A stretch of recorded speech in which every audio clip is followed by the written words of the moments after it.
একবার ভাবুন তো, পৃথিবীর সমস্ত মোবাইল, ইন্টারনেট কানেকশন এবং পাওয়ার সিস্টেম একসঙ্গে বন্ধ হয়ে যায় যদি, মানুষ কোথায় যাবে?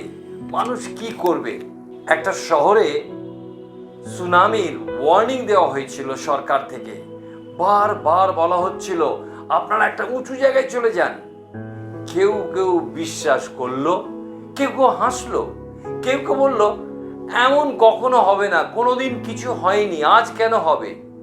কিন্তু কয়েক ঘন্টা পরে বিপদ সেই ঢেউ চলে আসলো এবং সমস্ত কিছুকে ডুবিয়ে এবং সব কিছুকে ধ্বংস করে দিল। সকলকে জয় যিশু। অনেক ধন্যবাদ আমাদের চ্যানেলে ভিডিওটি দেখার জন্য।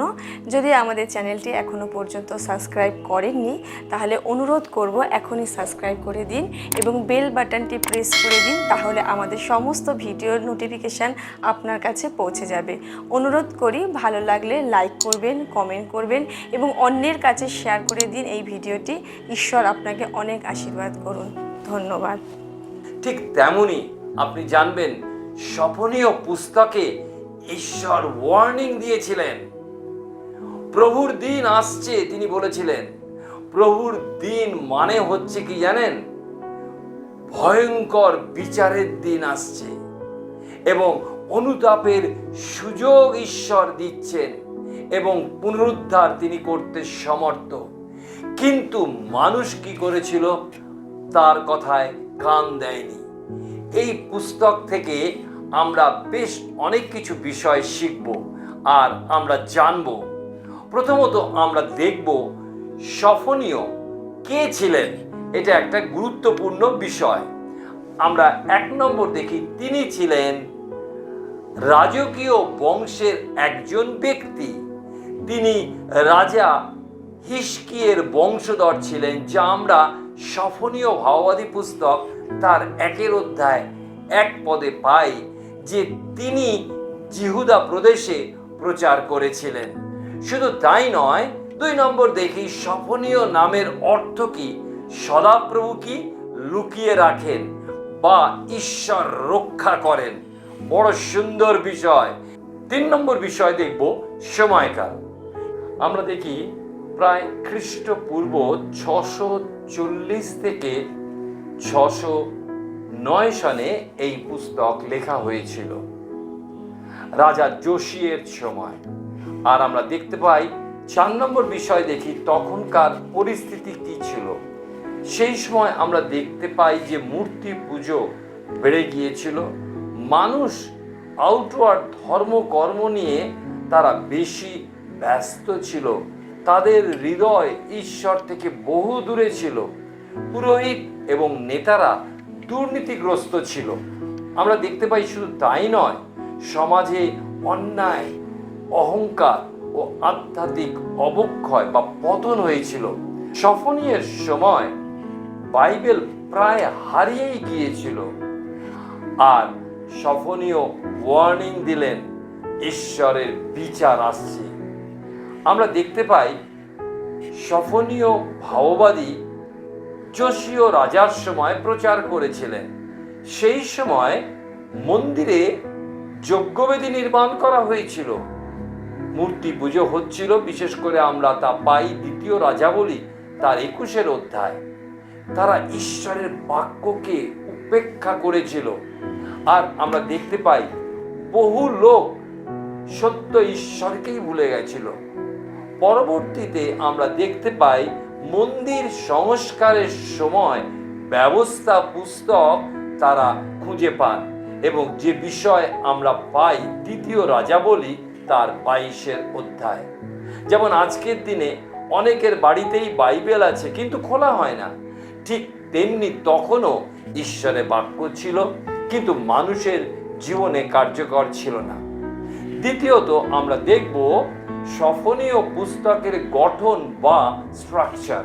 এটা খুবই গুরুত্বপূর্ণ। আমরা দেখতে পাই 1 নম্বর বিষয় যে জিহুদার উপর বিচার বা জাজমেন্ট অন জুডা।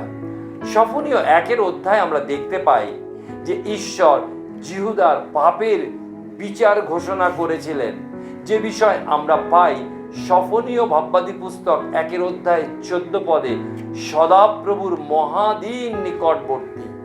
পাপকে ঈশ্বর চিরকালই সহ্য করেন না, তা আমাদের মনে রাখতে হবে।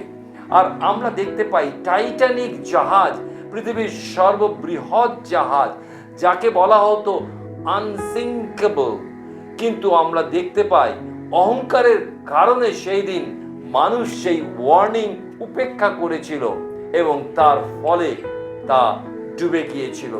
ঈশ্বরের ওয়ার্নিং অবহেলা যেন আমরা না করি। বিশেষ করে মনে রাখবো, বাইরের ধর্ম রীতিনীতি পালন নয়, কিন্তু আমাদের ঈশ্বরকে আমাদের অন্তরে রাখা এবং তাকে আন্তরিকভাবে তার উপাসনা করা। 2 নম্বর বিষয় দেখি, অনুতাপের জন্য আহ্বান। সফনীয় তার 2 অধ্যায় 3 লেখা আছে, হে দেশস্থ সমস্ত নম্র লোক, তাহার শাসন পালন করিয়াছ, যে তোমরা সদাপ্রভুর অন্বেষণ করো, ধর্মের অনুশীলন করো, নম্রতার অনুশীলন করো, হয়তো সদাপ্রভুর ক্রোধের দিনে তোমরা গুপ্ত স্থানে রক্ষা পাইবে। লক্ষ্য করুন, অন্বেষণ করতে, অনুশীলন করতে এবং সদাপ্রভুর দিনে ঈশ্বর গুপ্ত স্থানে রক্ষা করবেন, তার প্রতিজ্ঞা করা হয়েছে। জাজমেন্ট আসার আগে ঈশ্বর সর্বদা সুযোগ দিয়ে থাকেন। আমরা দেখতে পাই যে পরীক্ষার আগে শিক্ষক মহাশয় করেন কি, বিশেষ টেস্ট দেন, মক টেস্ট দেন। এর মানে পানিশমেন্ট নয়, কিন্তু দয়া, অনুগ্রহ, মার্সি। আজই আমাদেরকে অনুতাপ করার জন্য আহ্বান করা হচ্ছে, কালকের নয়। বাইবেলে বলা হয়েছে এখনই। 2 করিন্থীয় তার 6 অধ্যায় 2 কি বলা হয়েছে জানেন? দেখো দেখো এখন পরিত্রাণের দিবস। আমরা দেখি 3 নম্বর বিষয় হচ্ছে জাতি সমূহের উপরে বিচার, জাজমেন্ট অন নেশনস। আমরা দেখতে পাই সফনীয় তার 2 অধ্যায়, ঈশ্বর শুধু জিহুদা নয়, কিন্তু তিনি ফিলিস্তিয়া, মোয়াব, আম্মন, ইথিওপিয়া, আসিরিয়া সমস্ত জাতির উপরে বিচার ঘোষণা করছেন। ঈশ্বর পুরো পৃথিবীর বিচারক, তা আমাদের মনে রাখতে হবে। বিশেষ করে গীত সংগীতা তার 9 অধ্যায় 8 বলা হয়েছে, আর তিনি ধর্মশীলতায় জগতের বিচার করিবেন, ন্যায়ে জাতিগণে শাসন করিবেন। আবার আমরা দেখতে পাই নতুন নিয়মে প্রেরিতদের কার্যবিবরণী তার 17 অধ্যায় 31 বলা হয়েছে, কেননা তিনি একটি দিন স্থির করিয়াছেন, যে দিনে আপনার নিরূপিত ব্যক্তি দ্বারা ন্যায় জগৎ সংসারের বিচার করিবেন। এই বিষয় সকলের বিশ্বাসযোগ্য প্রমাণ দিয়াছেন, ফলত মৃতগণের মধ্য হইতে তাহাকে উঠাইয়াছেন। তিনি আর কেউ নয়, প্রভু যীশু খ্রিস্ট। তার বিষয় এখানে বর্ণনা করা হয়েছে। আমরা দেখতে পাই জাতি, শক্তি, টেকনোলজি, মিলিটারি পাওয়ার ঈশ্বরের বিচারকে আটকাতে পারে না। আমরা দেখতে পাই বিশেষ করে 4 নম্বর বিষয়, বিচারের পর ঈশ্বর আসার কথাও বলছেন। বিশেষ করে সফনীয় তার 3 অধ্যায় 17 লেখা আছে, তোমার ঈশ্বর সদাপ্রভু তোমার মধ্যবর্তী, সেই বীর পরিত্রাণ করিবেন, তিনি তোমার বিষয়ে পরম আনন্দ করিবেন, তিনি প্রেম ভরে মৌনী হইবেন, আনন্দ গান দ্বারা তোমার বিষয় উল্লাস করিবেন। আমরা দেখি কি আশ্চর্য যে ঈশ্বর বিচারও করেন, সেই ঈশ্বর তার সন্তানকে নিয়ে আনন্দও করেন। একজন বাবা তার পথভ্রষ্ট ছেলেকে ফিরে পাবার জন্য অপেক্ষা করে, আর দেখতে পেয়ে দৌড়ে গিয়ে জড়িয়ে ধরে, যা আমরা নতুন নিয়মে দেখতে পাই লূক লিখিত সুসমাচারে অপব্যয়ী পুত্রের বিষয়। আর শুধু তাই নয়, ঈশ্বর শুধু বিচারই করেন না, তিনি অনুতপ্ত লোকদেরকে পুনরুদ্ধার করে থাকেন। God does not only judge, প্রিয় ভাই বোন, He also restores the repentant people. কি আশ্চর্য! ঈশ্বর বিচার করেন, সেই ঈশ্বরই তার সন্তানদের নিয়ে আনন্দ করেন। তৃতীয়ত, আমরা সফনীয় পুস্তক সম্পর্কে অজানা এবং রোমাঞ্চকর বিষয় জানব। 1 নম্বর হচ্ছে, সফনীয় রাজবংশীয় ব্যক্তি ছিলেন। আমি এর আগেই বলেছি যে তিনি হিজকিয়ের বংশে জন্ম নিয়েছিলেন। দ্বিতীয় বিষয় দেখি, প্রভুর দিন, এই বাক্যাংশটি বারবার এই পুস্তকে এসছে, বিশেষ করে আমরা 7 বার দেখতে পাই, এবং বিচার এবং আনন্দ একসাথে আমরা দেখতে পাই। Judgment and joy together. এই ছোট পুস্তকে সবচেয়ে ভয়ঙ্কর বিচার এবং তার সঙ্গে সঙ্গে আশার কথা বলা হয়েছে, দুটোই আছে। 4 নম্বর দেখি, গড ইজ সিঙ্গিং। ঈশ্বর গান গাইছেন। ভাবা যায়, সফনীয় তার 3 অধ্যায় 17 পদে দেখুন, তোমার ঈশ্বর সদাপ্রভু তোমার মধ্যবর্তী, সে বীর পরিত্রাণ করিবেন, তিনি তোমার বিষয়ে পরম আনন্দ করিবেন, তিনি প্রেমভাবে মৌনী হইবেন, আনন্দ গান দ্বারা তোমার বিষয় উল্লাস করিবেন। কি অপূর্ব, টাচিং! বাইবেলে যত আমরা দেখতে পাই ঈশ্বরের বাক্য, তার মধ্যে একটা যেন টাচিং পিকচার, এক অদ্ভুত ছবি ঈশ্বর আমাদের সামনে প্রকাশ করছেন। তিনি আমাদের জন্য গান গাইছেন। চতুর্থত, আমরা দেখতে পাই প্রধান আধ্যাত্মিক শিক্ষা। আমরা এই পুস্তকে কি দেখতে পাই? 1 নম্বর বিষয় হচ্ছে, ঈশ্বর সমস্ত লুকানো পাপ দেখতে পান। সমস্ত লুকানো পাপ তার সামনে খোলা রয়েছে। মানুষকে ফাঁকি দেওয়া যায়, কিন্তু ঈশ্বরকে নয়। আমাদের মনে রাখতে হবে। 2 হচ্ছে, বিলম্বিত বিচার মানে বাতিল বিচার নয়। Delayed judgement is not cancelled judgement. এটা আমাদের মনে রাখতে হবে। ট্রাফিক সিগন্যাল রেড হওয়ার আগে ওয়ার্নিং দেওয়া হয়, ব্লিঙ্ক করে যে এইবারে রেড সিগন্যাল আসছে। 3 নম্বর বিষয় দেখব, পুনরুজ্জীবন অনুতাপের মাধ্যমেই শুরু হয়। Revival begins with repentance. বাইবেলে পুরাতন নিয়মে 2 বংশাবলী তার 7 অধ্যায় 14 পদে এই কথা বলা হয়েছে। ঈশ্বর বলছেন, আমার প্রজারা যাহাদের উপর আমার নাম কীর্তিত হইয়াছে, তাহারা যদি নম্র হইয়া প্রার্থনা করে ও আমার মুখের অন্বেষণ করে এবং আপনাদের কুপথ হইতে ফিরে, তবে আমি স্বর্গ হইতে তাহা শুনিব, তাহাদের পাপ ক্ষমা করিব ও তাহাদের দেশ আরোগ্য করিব।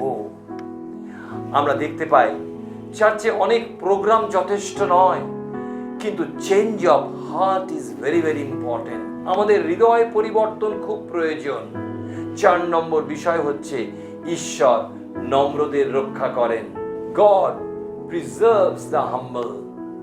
সফনীয় তার 2 অধ্যায় 3 পদে বলা হয়েছে, হে দেশস্থ সমস্ত নম্র লোক, তাহার শাসন পালন করিয়াছ যে তোমরা সদাপ্রভুর অন্বেষণ করো, ধর্মের অনুশীলন করো, নম্রতার অনুশীলন করো, হয়তো সদাপ্রভুর ক্রোধের দিনে তোমরা গুপ্ত স্থানে রক্ষা পাইবে। ভালো করে দেখুন, বাইরে ধর্ম নয়, কিন্তু আন্তরিক ধর্ম। আপনি দেখতে পাবেন, ঝড়ে বড় বড় গাছ ভেঙে যায়, কিন্তু নরম ঘাস বেঁচে থাকে। নম্র ব্যক্তিকে ঈশ্বর রক্ষা করেন। বাইবেলে এরকম অনেক উদাহরণ দেখতে পাই।